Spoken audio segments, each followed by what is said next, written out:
Graça e paz, graça eterna para todos meus irmãos em graça, para todos aqueles que vão assistir essa mensagem, a continuação de uma série de mensagens que eu estou trazendo. E o tema dessa mensagem é a soberania de Deus predestinou o homem para roubar ou furtar? Vou repetir. A soberania de Deus predestinou o homem para roubar ou furtar? Vocês tirem suas conclusões. Vocês acham que o roubar, furtar é um bem ou é um mal? Você acha que Deus tem isso para os seus filhos aqui na terra? Você acha que Deus predestinou o homem para cometer tal prática de maldade? Porque o roubo, o furto é uma injustiça cometida contra o seu próximo. Em Lucas capítulo 18, do versículo 18 ao 20, está escrito assim: E perguntou-lhe um certo príncipe, dizendo: Bom mestre, que hei de fazer para herdar a vida eterna? Jesus lhe disse: Por que me chamas bom? Ninguém é bom, senão um, que é Deus. Versículo 20. Sabes os mandamentos? Não adulterarás, não matarás, não furtarás, não dirás falso testemunho, honra a teu pai e a tua mãe. Observe que Jesus, ele responde a uma pergunta de um jovem príncipe, um homem rico, que tinha muito bens com relação à vida eterna, o que ele deveria fazer. E Jesus responde que você não conhece os mandamentos? Que mandamentos era esse que Jesus estava falando? Aquele homem, ele conhecia os mandamentos que foi dado pelo próprio soberano a Moisés para entregar ao povo de Deus, ao povo escolhido de Deus, o povo hebreu, o povo judeu. E dentro desses mandamentos estava aqui, Jesus cita aqui: não adulterarás, não matarás, não furtarás, não dirás falso testemunho e honra a teu pai e a tua mãe.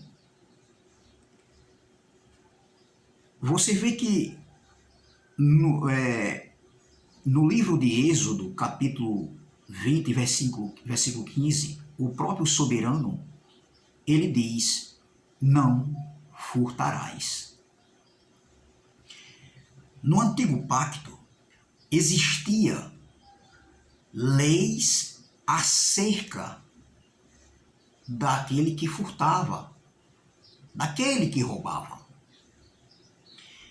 E dentre essas leis existia as suas penalidades contra o povo. Nós sabemos que o que eu li aqui estava no contexto do povo hebreu. Isso aqui que eu li aqui, tanto o Lucas capítulo 18 como o Êxodo 20, está antes da cruz. E isso foi determinado para um povo. Não é que depois da cruz isso deixou de acontecer. Entendeu? Não, porque o próprio Paulo, ele também exorta os irmãos que se reuniam em suas casas, como igreja, os irmãos de Roma, os irmãos que se encontravam em suas comunidades em Roma.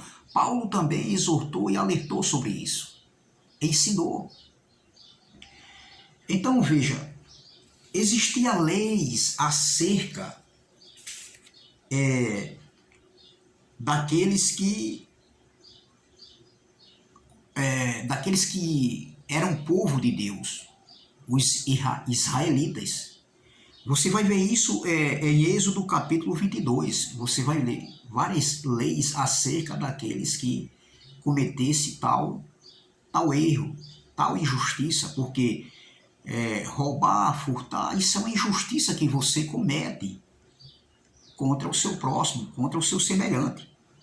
Então, naquele tempo já existia, entendeu?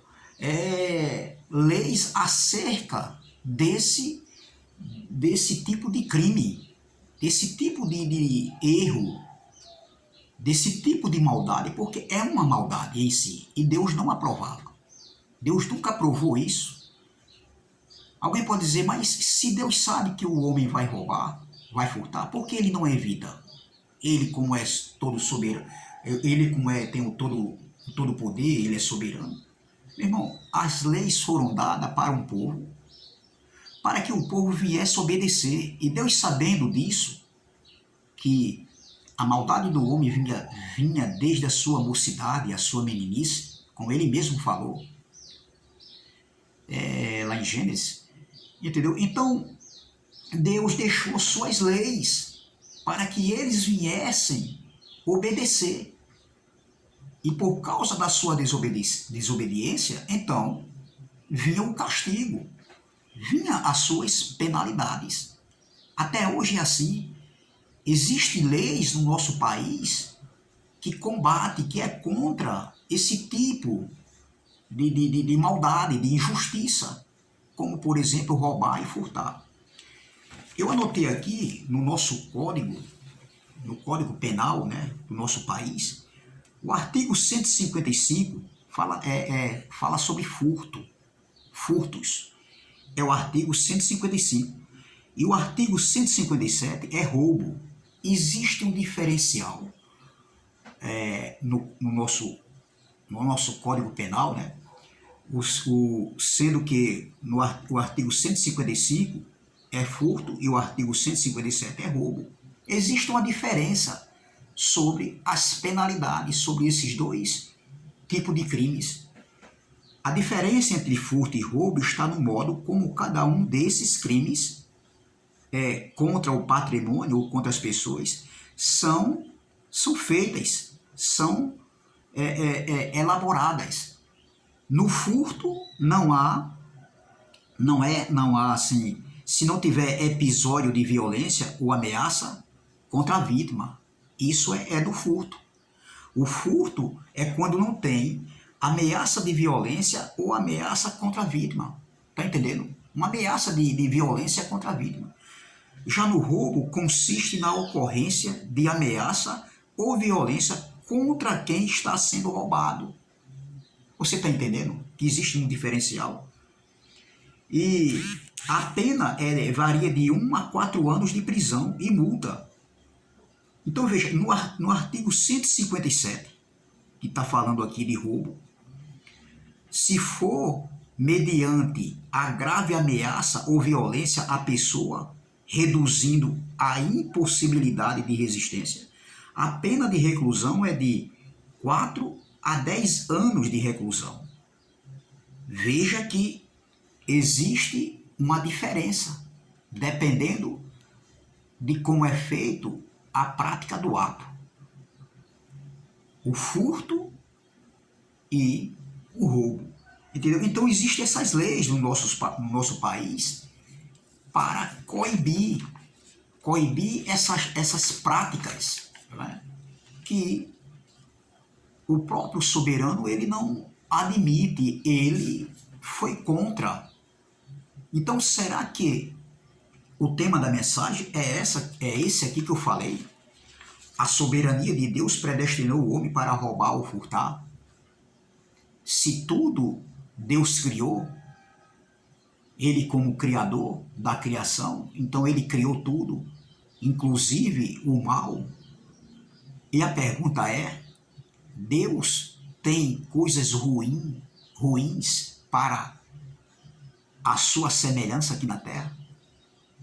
Será que dentro da soberania de Deus, ele como o Todo-Poderoso, como soberano, ele predestinou o homem para fazer essa tal prática, se ele mesmo, ele ele diz: não furtarás, não roubarás, não adulterarás, né, não matarás, não cobiçarás. Quando eu fui preso em 2005, eu fui preso, eu passei por um presídio, eu era ladrão, roubava, me prostituía, viciado no crack, na maconha, no cigarro, no álcool, na prostituição, eu mentia, eu pratiquei um crime que eu tinha que, assim, não de tirar a vida de ninguém, mas eu cometi algo que eu tinha que pagar perante a justiça, e eu paguei. Há muito tempo eu paguei. Sou livre com a justiça da terra, mas a pergunta é, foi Deus que me predestinou a eu passar por tudo aquilo ali? Ele tinha isso para mim? Ou foi minhas escolhas que fez com que eu passasse por tudo isso, por esse sofrimento, onde eu perdi muita coisa da minha vida, como, por exemplo, algo muito precioso aqui na Terra, duas coisas muito preciosas aqui na Terra, o tempo perdido e a sua liberdade. Então, Deus havia predestinado isso para mim na sua soberania. Deus tem isso para ninguém aqui na Terra. E será que Deus tem isso? Agora, eu acredito assim, que dentro do plano de Deus, talvez, né, dentro do plano de Deus, Ele permita algumas coisas dentro do seu plano para que aquele homem ali, aquela mulher, venha, se chegue até a Ele, entendeu? Eu creio nisso também. Agora, não em todos os casos que o mal existe porque Deus está de acordo. A carne ativada do homem é a soberania de Deus que predestinou o homem para fazer aquilo ali. Então, a carne ativada do homem está fazendo a vontade de Deus. Onde é que está escrito isso, meu irmão? Então, a Bíblia aqui seria que várias contradições, ou seja, o próprio soberano estaria entrando em contradição, onde ele diz: não furtarás, não matarás. O próprio Jesus, no seu ministério terreno, ele diz: conheces o mandamento? Não furtarás, não matarás, não darás falso testemunho. Honra pai e mãe, honra teu pai e tua mãe. Entendeu? Então quer dizer que Deus, o próprio Deus estava entrando em contradição. Deus estava sendo um Deus de confusão. É isso que Deus tem para nós? É isso que Deus tem para o seu semelhante aqui na terra? Será que Deus tem isso para mim e para você? Porque Deus deixou as leis aqui terrenas. Todas as leis aqui, todas as autoridades foi constituída por Deus.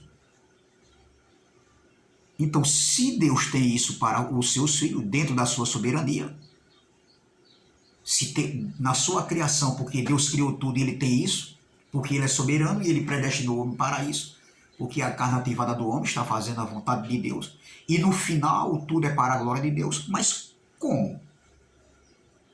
Se o próprio Deus ele está proibindo essas tais práticas, por isso que Ele deixou a lei, os 10 mandamentos, e isso vinha sendo discorrido dentro daquela jornada, passava a geração e vinha outra geração, como sempre será, sempre foi e sempre será. E sempre essas leis estavam ali para eles cumprirem, para serem cumpridas. Essas leis tinham que ser cumpridas. Essas leis tinham que ser cumpridas.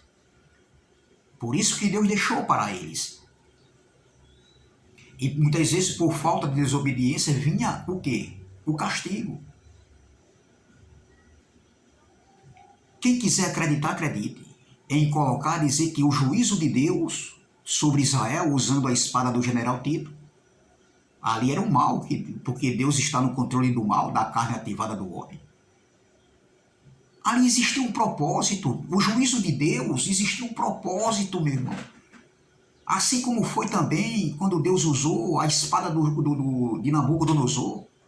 Ali existia um propósito, como foi também no ano 70 contra Israel. O julgamento de Deus contra aquele povo, o dia da vingança do Senhor. A ira de Deus sobre Israel. Eu não posso conectar um assunto com o outro, um contexto com outro contexto. Deus ali usou a espada do general Tito como a vingança dele, ou seja, usou o general Tito, o Império Romano, como um instrumento do seu juízo, porque era assim que Deus fazia. Mas eu não posso trazer isso e dizer que essas maldades estão de acordo com a soberania de Deus. É claro que Deus é soberano, é claro que Deus ele está no controle, é claro que se Deus quiser fazer, ele faz. Ele faz o que ele quer. Mas eu não posso colocar a soberania de Deus dentro desse entendimento, nessas práticas do mal, porque ele mesmo não está de acordo com o mal. Ou Deus está... Quer dizer que ora Deus está de acordo com o mal e ora Deus é contra? Não existe isso, meu irmão.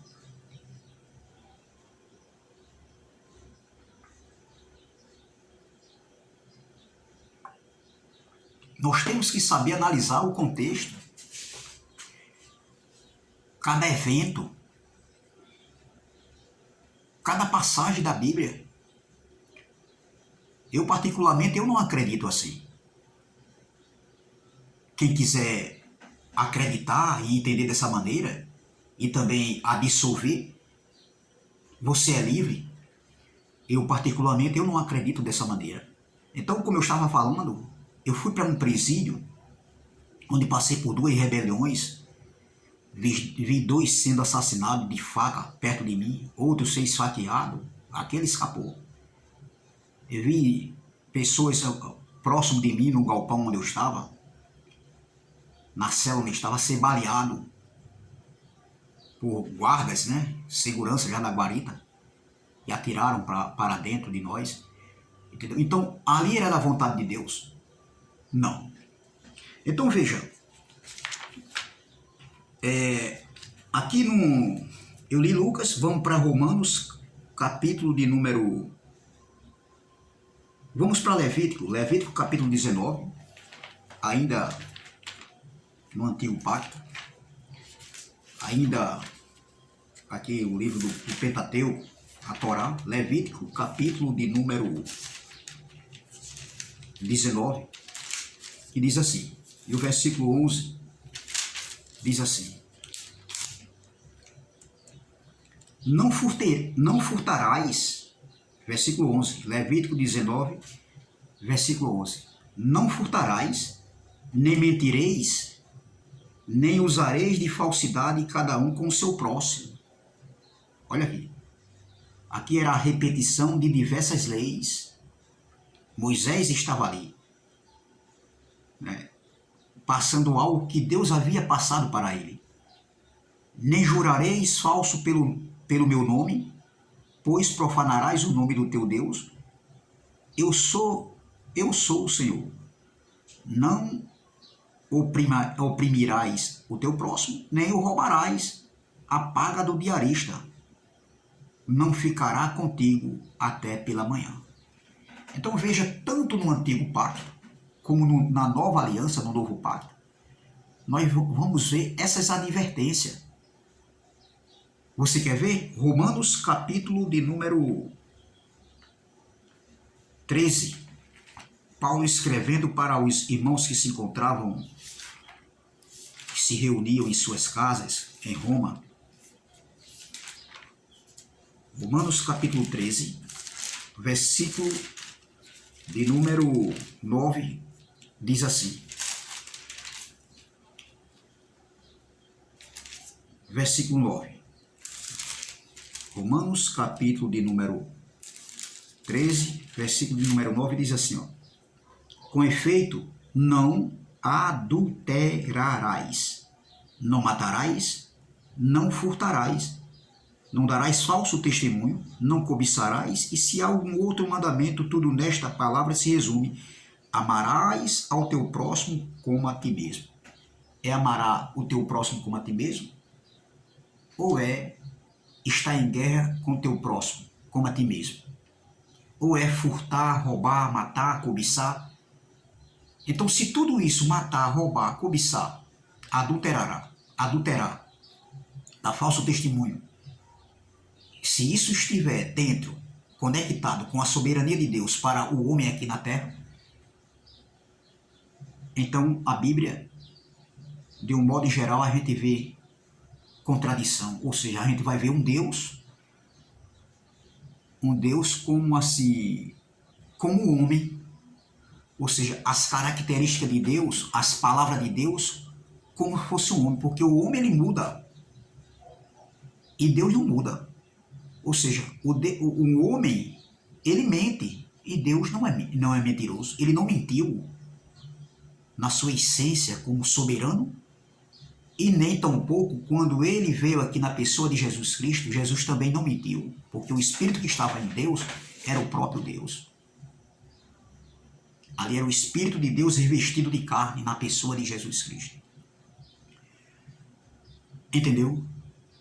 Então, se Deus diz, tanto no Antigo Pacto, como usou também o apóstolo Paulo, onde Paulo recebeu essas revelações pelo Cristo ressuscitado, mas Paulo também conhecia a Torá.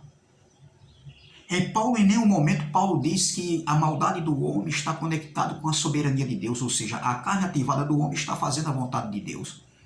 Qual é a passagem que Paulo fala isso?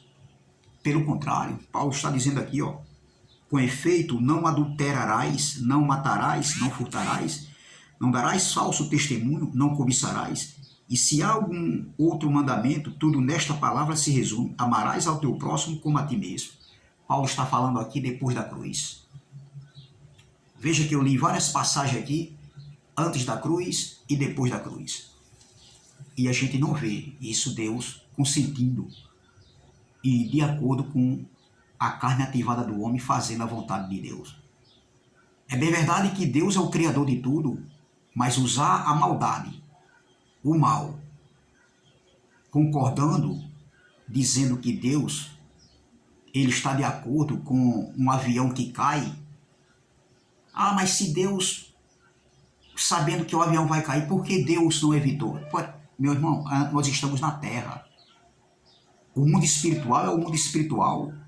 A nossa vida terrena é outra coisa, é outra dimensão. Não tem nada a ver, meu irmão. Não tem nada a ver uma coisa com a outra. Eu acredito que todos nós só vamos na hora. Ou aquele avião que caiu, daquele time aqui brasileiro, se eu não me engano foi para a Bolívia, né? Eu esqueci agora o nome do time. Porque teve alguns jogadores ali, algumas pessoas que sobreviveram na queda. Eu acredito no dia, a hora, o segundo, o mês e o ano que todos nós temos que deixar essa vida terrena aqui, esse corpo. Por que todos não morreram? Por quê? No Titanic, porque nem todos no Titanic? Porque nem todos morreram. Porque quando tem uma rebelião dentro de um presídio, porque nem todos morrem? Meu irmão, eu não concordo e nem acredito nesse entendimento, nesse tipo de entendimento que estão aí pregando, dizendo que é o evangelho da graça e que estão em outro nível. Respeito meus irmãos, são homens de Deus eu digo assim, são filhos de Deus como eu também sou filho de Deus. São cidadãos também como eu também sou cidadão também. E todo respeito é bom, é válido. Que a gente venha sempre manter o respeito. Se você concorda ou discorda, isso aí tudo bem. Se você aprova ou desaprova, tudo bem. Mas esse entendimento aí, que é ensinado e pregado por alguns aí, eu não concordo. Eu não estou indo por ninguém, eu estou indo por mim. Eu não concordo. Cada um é livre, você é livre de raciocinar. A graça te dá essa liberdade de você raciocinar e analisar, porque o culto é racional. Você analisa, porque muitos estão indo muitos estão indo além do que está escrito. Estão pensando muito, estão pensando além do que o que é para pensar. E isso aí está causando confusão, soberba. Olha o que o apóstolo Paulo aqui, sem sair sem sair da palavra, mas olha o que o apóstolo Paulo fala, escrevendo aqui em 2 Coríntios, capítulo número 4. Olha o que o apóstolo Paulo escrevendo aqui, ó.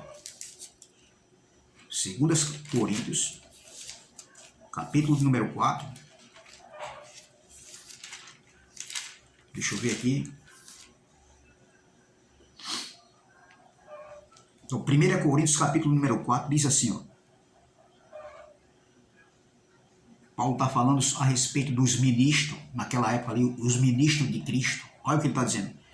E eu, irmãos, apliquei estas coisas por semelhança a mim e a Apolo. Você vai para o contexto e você vai entender. Que Paulo aqui estava falando também das duas alianças, do novo entendimento, do fundamento pregado por Paulo. O contexto desse texto começa no capítulo 3, você vai, observe direitinho, você vai ver. Aí ele diz aqui, e eu, irmãos, apliquei estas coisas por semelhança a mim e a Apolo, por amor de vós, para que em nós, ou seja, para que em nós, nele e em Apolo, para que em nós aprendais a não ir além do que está escrito, não vos ensoberbecendo a favor de um contra o outro. É isso que está acontecendo hoje nos nossos dias. Muitos estão indo além do que está escrito, pensando além do que está escrito. E isso está ensoberbecendo-se, a jactância está prevalecendo, a soberba, a prepotência, a arrogância está sobrevivendo, ou seja, está prevalecendo diante daquilo que está escrito.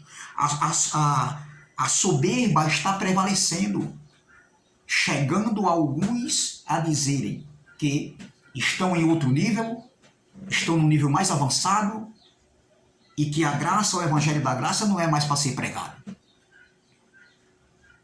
É isso que está acontecendo. Estão indo além do que está escrito. E eu não quero ir além do que está escrito. Eu quero ir por esse evangelho, o evangelho da graça, o evangelho do entendimento, o evangelho do espírito, o pacto para o espírito, o pacto para o entendimento. Mas muitos estão indo por aquilo que é além do que está escrito. Entendeu? Então, voltando aqui para terminar, em Efésios capítulo número 4, versículo 28, está escrito, para terminar. Efésios capítulo 4, versículo 28 diz assim, olha, aquele que furtava não furte mais. Olha o que Paulo está dizendo.